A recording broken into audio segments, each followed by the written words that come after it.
Shqipëria, tha Edi Rama, nuk është e shqiptarëve, por është e Evropës, kurse shqiptarët janë të Shqipërisë.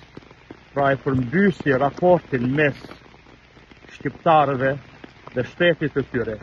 Shqiptarët janë ata të cilët i kanë dhënë emrin Shqipërisë. Pa to, nuk do të kishte Shqipëri.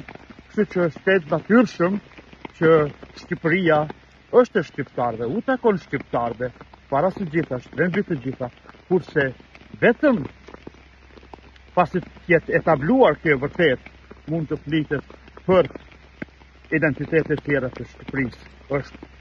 Është edhe evropiane, i takon edhe Evropës, i takon gjithë njerëzimit, që është pjesë e globit toksor, natyrisht, nuk është një, por në botën e të cilën jetojmë, shqiptarët janë ata të cilët e kanë definuar dhe kanë populluar Shqipërinë.